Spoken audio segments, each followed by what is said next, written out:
Sometimes in life we just suffer. Sometimes it's from being totally withdrawn, or so much stress that we are totally anxious, or so tired that we are totally burnt out. But our current position is not our final destination. No, indeed. There's hope. So whether it's your personal life, your career, your relationship, your business, or your job, we say there's reason to believe again. And we present from Andy's personal development, the breakout room. It's the place for health, happiness, and prosperity. Stay tuned for more.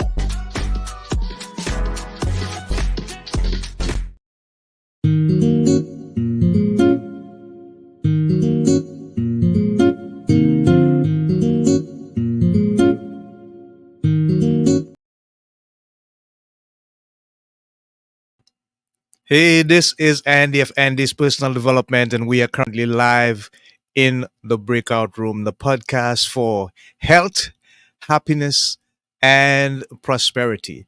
And we can speak about all three today, but we're going to focus on prosperity in terms of marketing, brand raising, success with regards to the career that you choose in life, and a little bit about public speaking. Overall, this episode is entitled Why You Are Failing and What You Can Do About It with Mitch Carson. So, let me tell you a bit about our guest before we bring him on live in the breakout room. Mitch Carson is a celebrated professional speaker and closer who has spoken on stages in 63 countries and produced over 2,000 live events in 19 countries. He has been a home shopping network pitchman who knows how to sell anything and craft a unique message around any product, person, or event. He's also a published author with John Wiley and Sons and books published in 6 languages. He's mentored CEOs, speakers, authors, consultants, coaches with a purpose to share their message and business objective on an international level. So, without further ado, let's introduce the man of the moment, our guest, Mitch Carson. Welcome, Mitch. Andy, thank you for having me on your show. I look forward to sharing with you and your audience of people. Yeah, Mitch, thank you for having us, for joining us, rather, and for you being in our presence. We appreciate what you're going to share, and we appreciate you. I'm a bit overwhelmed by the level of success that you have had and the many genres of competence that you have displayed. You have visited a lot of countries, put on a lot of live events, spoken on a lot of stages. What do you think, Mitch, actually defines you the most in all that you have accomplished? What defines me? That is I haven't been asked that question. It was very creative. So I'm going to have to answer that without preparation and with absolute transparency and honesty. What defines me is a man that has learned through life experiences, because you've heard the old adage, you're just a compilation of experiences. But what differentiates me from possibly other people is what I have done with those experiences. And one thing I will have to say, at the age of 63, Andy, I've lived a very full life. Yeah. My tombstone will be full of content today versus what it would have not included many years ago. And I was on a downward spiral. I don't have a perfect path background. I have a checkered path background. I believe it's given me character. And where I came from 40 years ago to where I am today is truly remarkable and a miracle. And everybody has a path to get to where they are. And some can live in the past, or they can project where they want to go in the future. And like the title of the show is "Why Are You Failing and What You Can Do About It," is use the past as a learning mechanism, not as a burden. Because I think what we do with our past experiences, of course, defines us. It's in there. I would say I might challenge the belief that we've got to deal with all of our wreckage of our past before we can move forward. To some degree, that's true. I think a large degree, after you've gone to therapy, after you've read all the self-help books, you have to move forward and leverage what your experiences are to enable you or enable yourself to feel and experience joy and success. Hope Hmm. that's a short answer to a unique question, and I allowed that to roll out in a genuine, sincere manner. And that's what I would Yes. have to say. That might be considered wisdom coming out of me for my time on the planet, Andy. Yeah. Wonderful. Thank you for sharing, Mitch. We appreciate that. We observe some level of compassion and vulnerability. You mentioned certain keywords. You spoke about character, you spoke about checkered, and you mentioned something about the past being able to help us to make better decisions in the present and in the future. Of all the stuff that you have experienced, what do you think is the most resonating life lesson that you would have learned, something you'll always remember and helps you to stay on the path that you have engendered on? Anytime I get into self doubt, and it's not as often as it once was when I was younger and filled with maybe more insecurity, I'm pretty secure in my spot today. I go back to particular moments in my life, Andy, where I achieved irrefutable success, Hmm. undeniable success. I took ownership of that. Sometimes it was surreal to realize I had done X, Y, and Z. I'd accomplished all of these things because if I pinched myself, I could go back in time to where I wasn't thinking about much of anything. I didn't have the dreams, the goals, the ambitions that I did as I got older and cleared out the wreckage of my past, cleared out all of these mental blocks that were there, which weren't real because I was the only one that imposed them on me. And what other people think of me today, I have no control over. And I certainly don't let it pull me back. I recently had an argument with a friend who was 50 years. He's been my friend for 53 years since we were 10 years old. He got upset over me about something that is ridiculous. And I think at one time in my life, I might have allowed it to really bother me. And I'm bringing this up because it's recent. And he said some nasty things in a text. I mean, and we're old friends since we were 10 years old. And he's still a friend. But at this point, I don't choose to engage and stir the pot. I'm letting it go till he calms down. And then we agree together that it's sort of ridiculous because our time on the planet is so finite. And that's what I've learned. It is a small amount of time we're here. And let's make the best of it. And why dwell on those negative experiences in the past? I see you Yeah, nodding. You get it. Yeah. I get it. I get it. Thank you for sharing. Thank you for sharing. I appreciate that, Mitch. I want to get into some of your personal endeavors that really reap a lot of benefits, greater number of harvests for you, because the team is important for people to understand that we are focusing on success.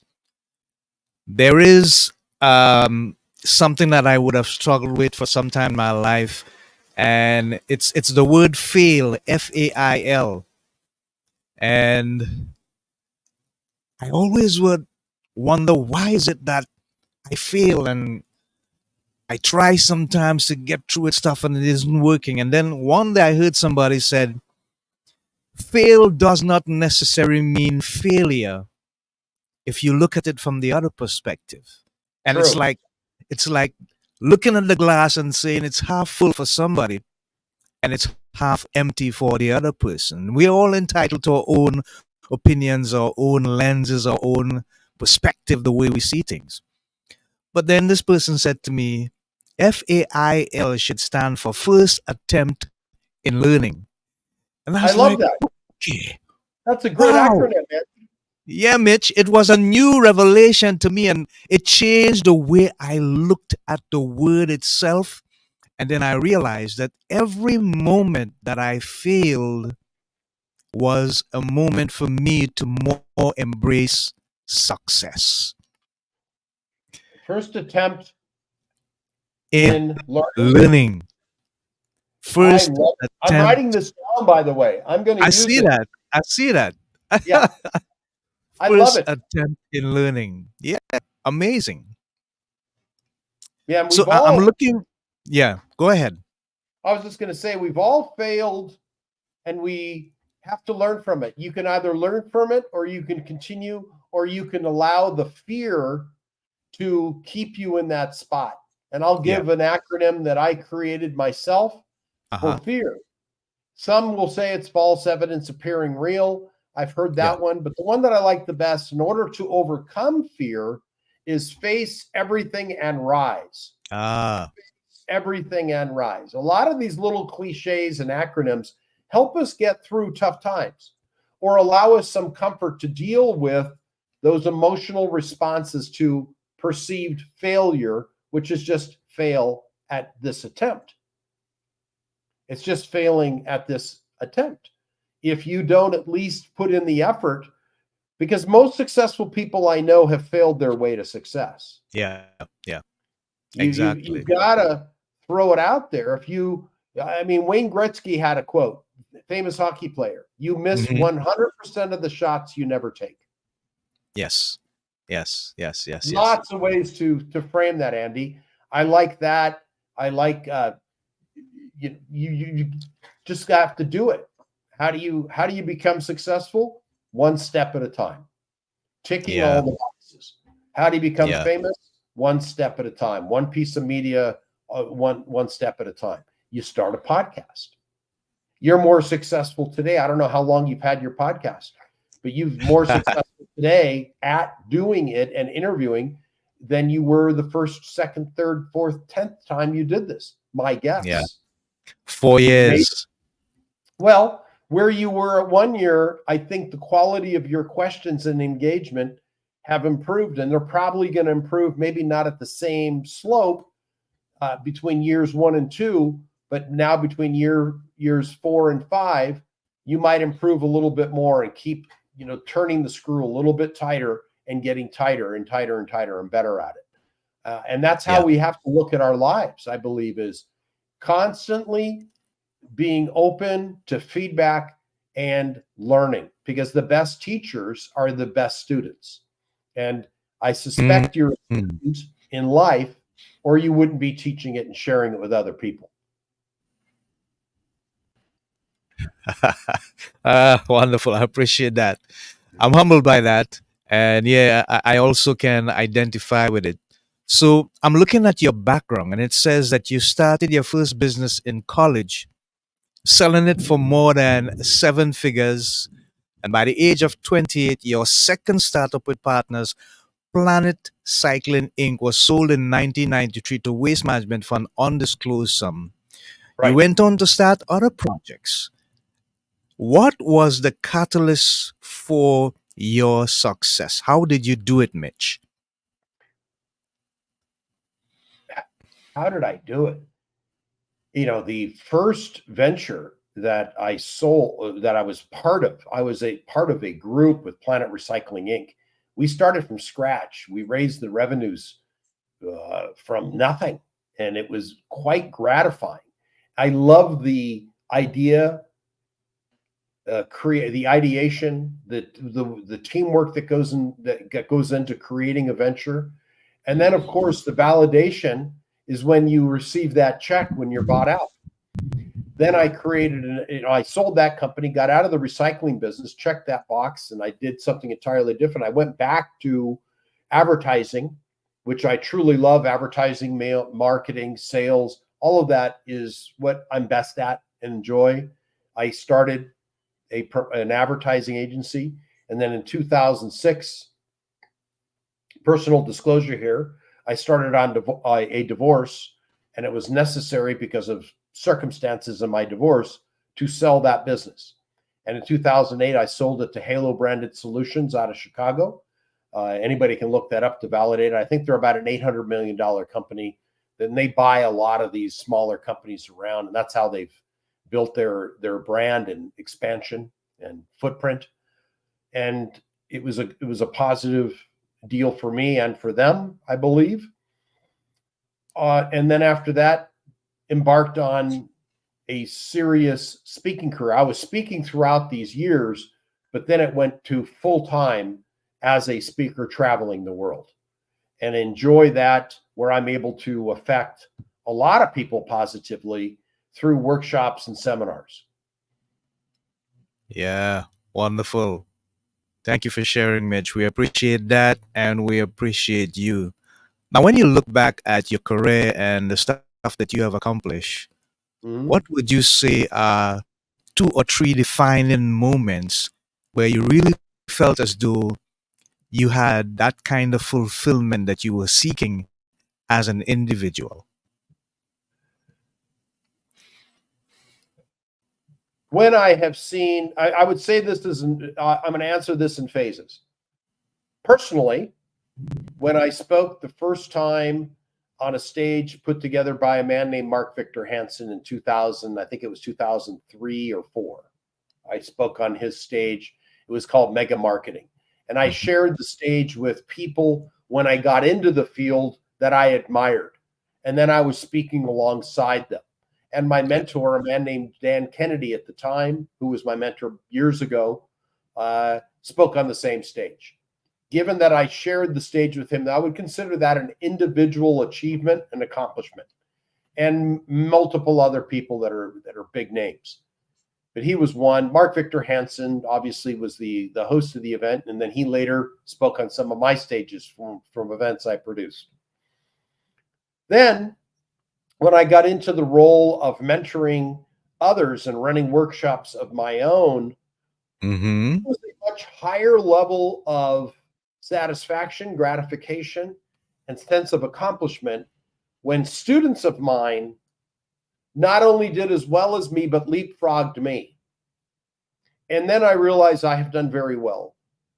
Michael Jordan is the most well known basketball player, and probably the GOAT, the greatest of all time. Some would argue otherwise, but in my view, he's the greatest.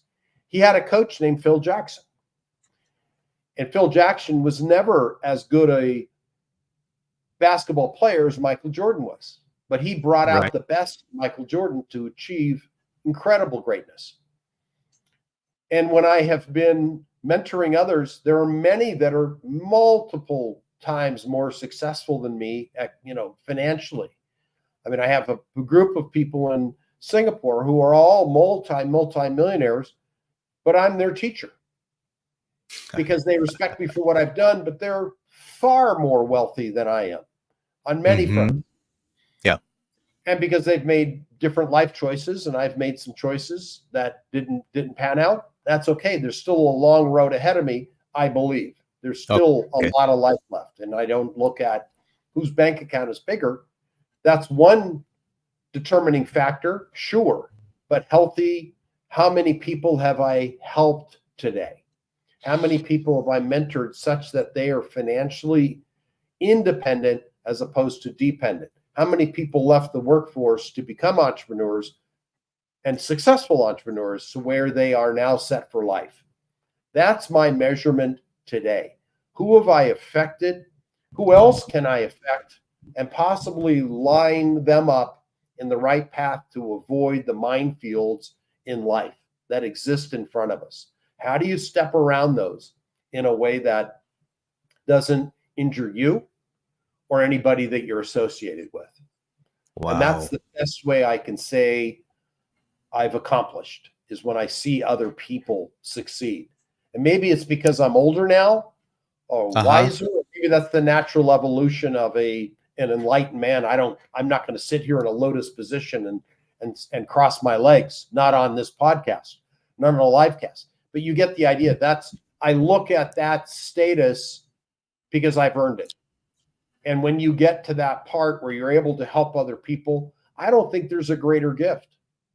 No Mm. different than parents who take their kids and when they see them graduate college, when they see them successfully married, or as a father, maybe you have a daughter that you walk down the aisle.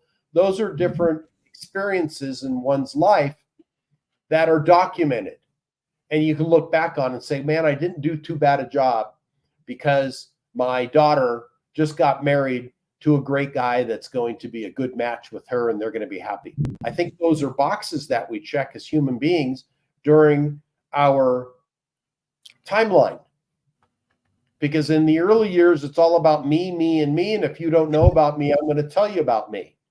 Yeah. And then when you start to evolve and you lose your hair, and then you get hair in places you didn't ask for, and life changes, you begin to focus less on the physical and more on what you can do to pay it forward for mankind. Yeah. Wow. That is deep, Mitch. Thank you for going there. Thank you for sharing. You know, My I'm right. I'm thinking so many things as you speak, and it's really philosophical the way in which you summed it all up. And it reminds me of a quote by a famous individual that you probably are familiar with, the late great Mahatma Gandhi, when he said, the sure, best way that you can discover yourself is in giving service to others. 100%. And that moved me because as a member of Lions Clubs International, it's one of the things that we focus on deeply, service. Not because of the money you have or because of the skill or the talent that you have, but just a desire to see someone be a little bit better than where they are, providing that they understand that this is your intent. See, people don't care about your money and your fame, and they want to know two things: how much do you care, and why do you care? And once we really understand that and we could relate to that, then we'd understand how much more of a role we can play to support the development and growth of people as agents of life. And I love it. Thank you so much, Mitch. I love it. You have mentored some really famous people, including Dan Kennedy, Sir Richard Branson, Donald Trump, Lord Sugar, Vishen Lakhani, Zig Ziglar, and many others. In your experience, Mitch, when you are mentoring these people, what are some of the things that they are innately or internally challenged by that you have to address?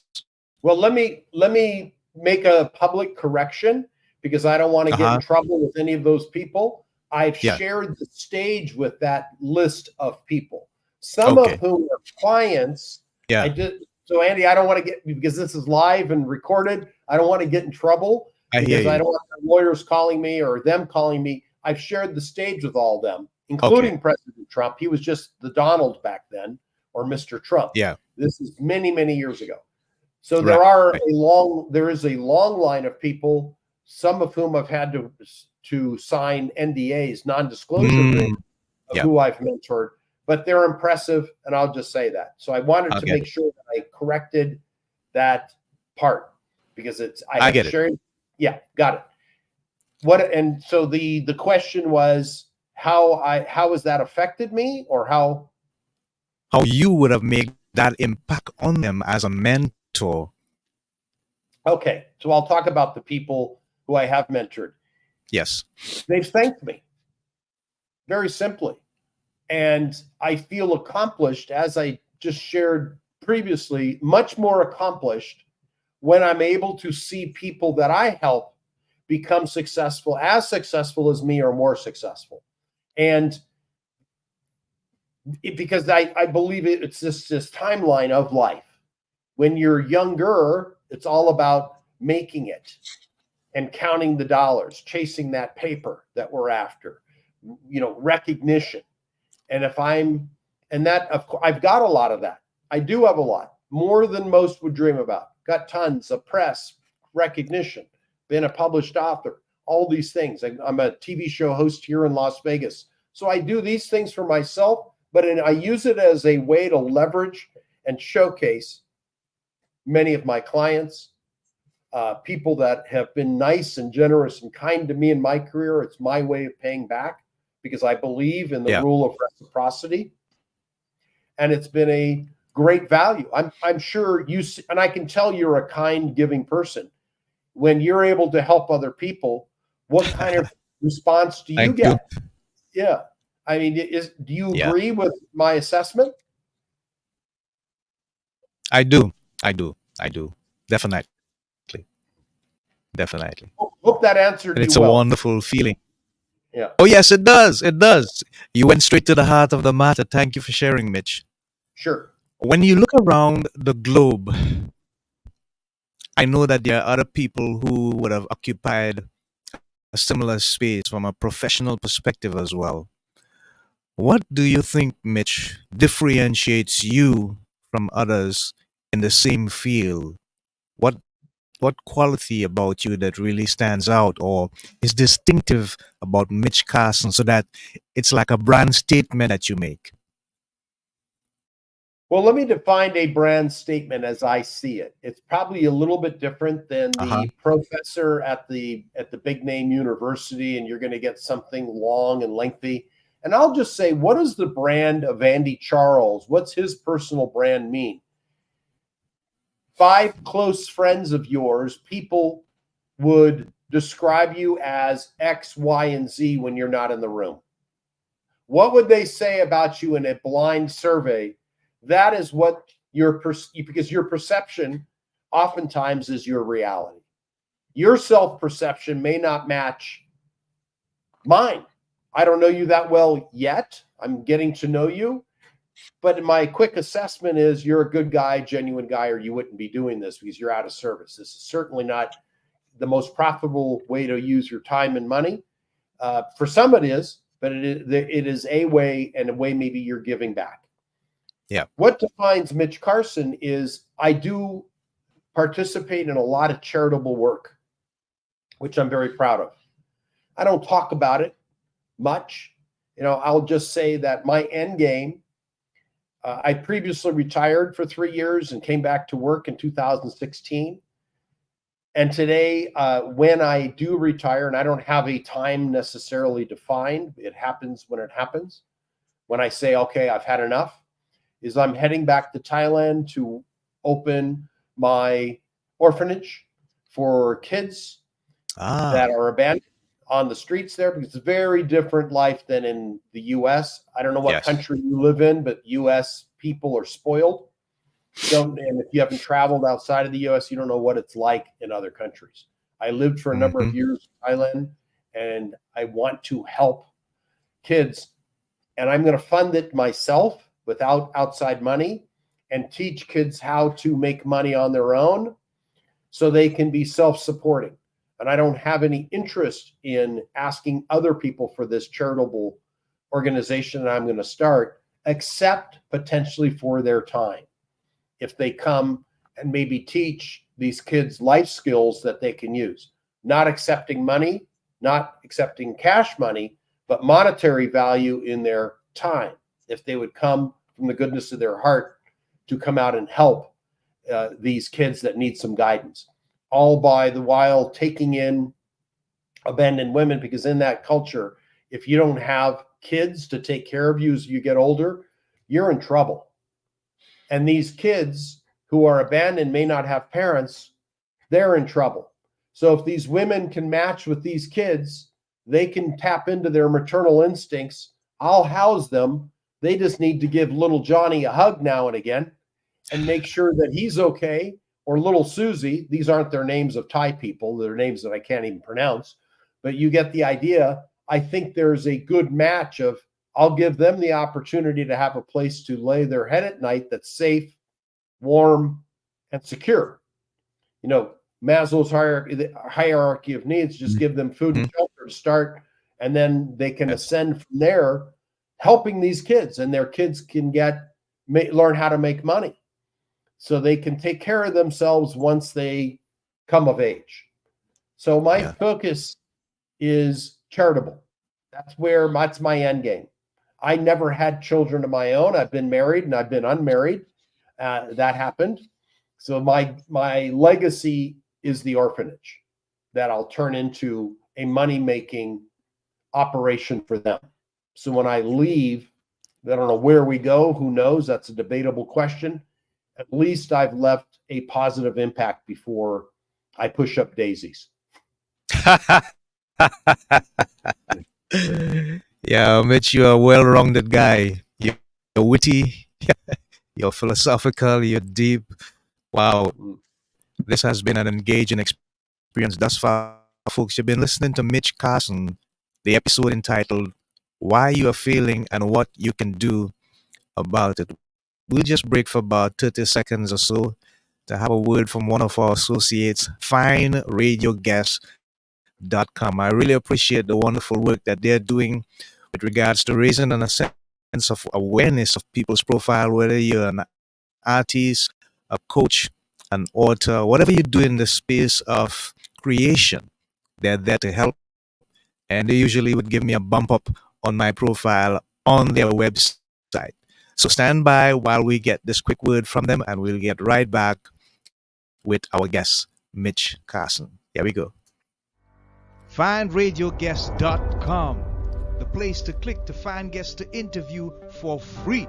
And if you're a radio show booker, podcaster, talk show host, or television producer, then this is the place to get podcasts and radio interviews or promote your books and products as a guest expert sponsor.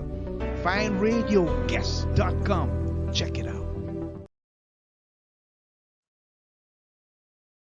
Yourguest.com for your continued support and commitment to raising that sense of awareness of artists, creators, coaches, authors everywhere. Now we are back with Mitch Carson live in the breakout room. What does the future look like for you? I know that you speak about this orphanage that must be close and passionate to your heart, and it's a wonderful way in which you are giving back for the many blessings that you have received. But what else is there in the future for Mitch Carson in terms of development as you extend your legacy thus far? Well, that's a big one, and I want to help more. On a business front, I mean that was a very strong personal goal, which will occur in a short while, and I have a Yeah. lineup of many people in Asia who will assist in terms of offering their time and resources to mentor these young children, these people that'll Right. be young adults and go on. On a Right. business front, I work with speakers, authors, coaches, and consultants, leverage their and create a personal brand quickly by getting on podcasts like Andy Charles's podcast, by getting on radio shows in Las Vegas specifically, and getting on TV channels in Las Vegas specifically. This Right. is where I live. This is where I can guarantee people to get on 4 networks instantly by using my contacts and way to frame them such that the booking agents and or producers are interested in these people. And when I'm able to help people get there very quickly, they feel fantastic. I feel fantastic. And I feel it's a new model to get people known quickly. And a lot of authors seem to be Yeah. going through this program. Yeah. Wonderful. Wonderful. So you have mentored a lot of people. You said some even much more successful than you, Mitch. Many. And whoa, that's wonderful. What about your personal life? Are there any persons or individual rather who would have mentored you in a special way, and you're really thankful for the advice or that still voice that has spoken to you in moments when you reached the fork of the road and you didn't know whether to go left, right, center, stand still, or go back?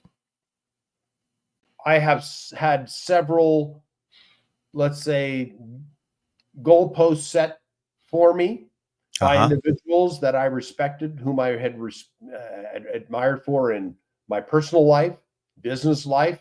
I think there are periods when I was quite young.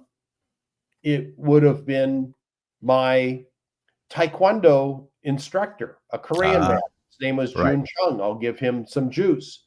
He was Yes. very tough, from Seoul, Korea.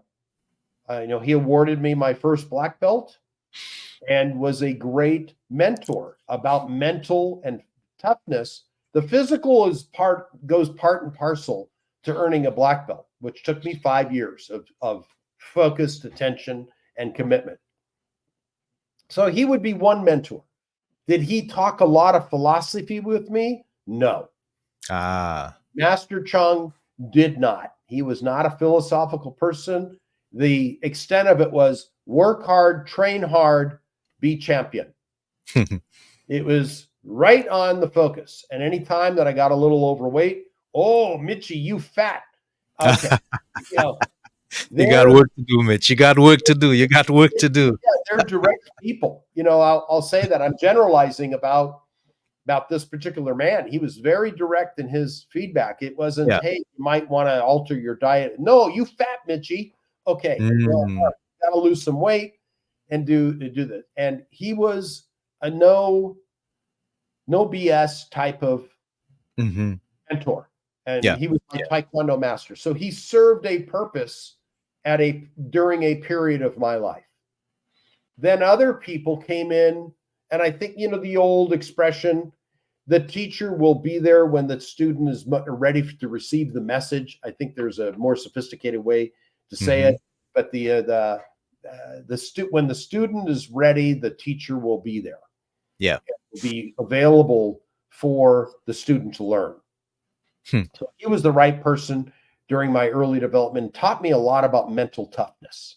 I would have to say, pain is temporary, Mm. albeit physical or mental. It's only temporary. Yeah. And at 22 years of age, I lost both my mother and stepfather. I really didn't have any relationship with my biological father. I didn't know him. So my Wow. stepfather was very close. We were very close, and my mother and I were close. He died 5 weeks later. My mother died, and being an only child, I was left and felt abandoned, and having to deal with those emotions and that reality of life was tough. Hmm. And I had a bunch of very kind, generous people who shared themselves and guided me to get through that tough time, because we're only as strong as our weakest link when the Yeah. chain of life moves forward. And I certainly was a flimsy link at that time, Hmm. not feeling good, as you can imagine. And then I had to deal with life on life's terms. I had to deal with life the way it is. It isn't always fair. It isn't always fair. And that certainly sucked. I don't have a more sophisticated word to say than that, Andy. It Yeah. really sucked. And I don't wish that upon anybody, not even my worst Right. enemy, to lose your Yeah. parents that Yeah. back to back. But you kind of adjust with those life experiences. Wow. Wonderful.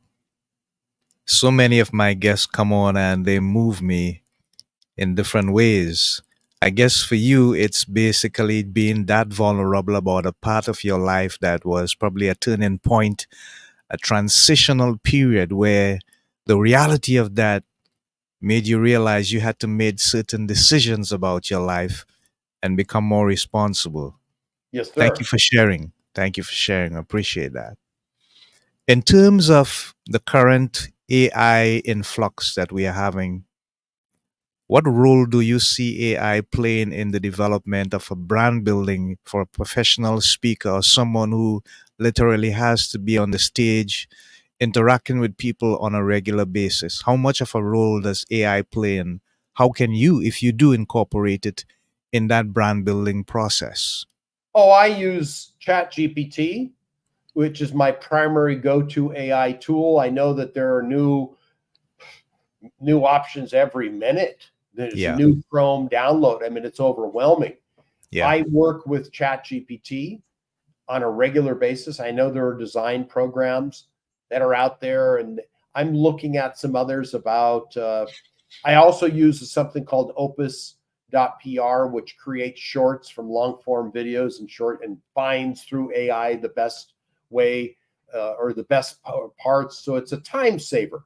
I yeah. look at AI as a tool, not the be all end all solution. Okay. Still requires human interaction to oversee this tremendous tool. I'll compare it to this. At one time, we walked from destination to destination. Then we maybe got on chariots. Then we maybe got on wagons that were pulled by horses.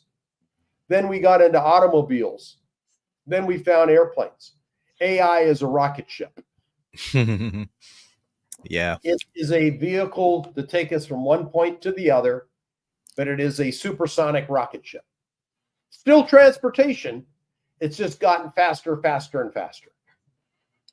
yeah. Wow. Makes sense. I appreciate that. Thank you for sharing, Mitch. Now, Sure. in terms of public speaking, I just want to dwell with that for a couple of minutes because this time is moving really fast. What would you say is one of the key factor for successful public speaking with regards to making an impact, especially if it's like your first time? All right. Do you want me to address somebody who's brand new and has never spoken Yeah, before? yeah, Okay. All right. yeah. That person, not the one that is a professional. All No. right. So the first time person that's never spoken before has got the jitters, the hands are wet and ringing. Uh, Pick one person out of the audience that you're speaking to because somebody will give you a friendly, trust your gut.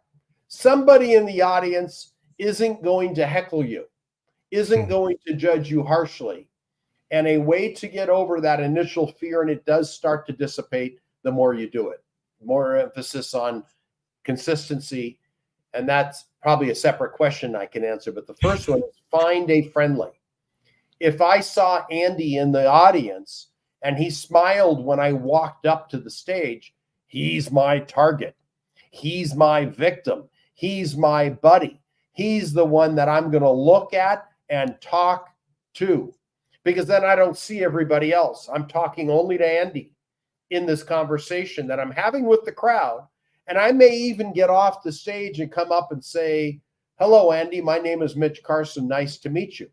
What have I done in that one interaction? I've taken the fear that's all in between my ears, removed it, connected with a person who's smiling at me in the audience, someone who's been deemed and identified as a friendly, and I've shaken his hand.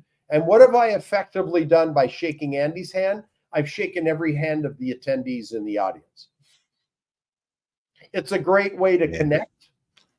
Set your fear aside because it will go away, if not temporarily, if not completely, by getting off the stage because the stage is your cage. If you get off the stage and walk over to Andy, who's your friendly, shake his hand, actually ask him to stand up so you can greet him at eye level. Because if you're communicating with Andy at eye level, what level are you communicating with with the other people in attendance? Yeah. You're at eye level with them without asking them to get up. Yeah. He's your conduit to the rest of the attendees. And I'm speaking about you, Andy. You would be my friend. Like, yes, you're the conduit of connection for all the other attendees. If I asked you, "Hey, Andy, would you mind getting up, motioning my hands so I can shake your hand? Because you look like a friendly person, someone that I could trust and potentially do business with." Because if Wow. I'm there to do business, what have I just done? I have used you as my connection to everybody else in the audience. I've identified you as friendly and someone I can do business with. I've just embedded the idea in everyone else because you may not be the person I can do business with later, but it could be Peggy Could be Mm, Bob, it could be Joe, I don't know, whomever. yeah. Yeah. And you're my perfect bridge. Wonderful. Yeah, I love it. I love it. We just have about a few seconds to go here, Mitch, but I want you to imagine that you have a megaphone and just under 8 billion people, roughly the population of the planet, you can say something to, and you wanted to have that single lasting effect that they'll always remember and never forget. What would you say to them, Mitch? Love and generosity are the answers to the problems that you may believe and aren't true. Ah, thank you. Thank you for sharing. We appreciate that. So, we have come to the end of this wonderful and engaging episode. Why you are failing and what you can do about it with Mitch Carson. And he has dropped so many wonderful nuggets, valuable stuff. I've put up his information on the screens, but Mitch, you can tell them what is the most effective way they can reach you and a bit about the book, which we didn't even have time to discuss. That's okay. If they want to reach out to me, getinterviewedguaranteed.com/meet with Mitch.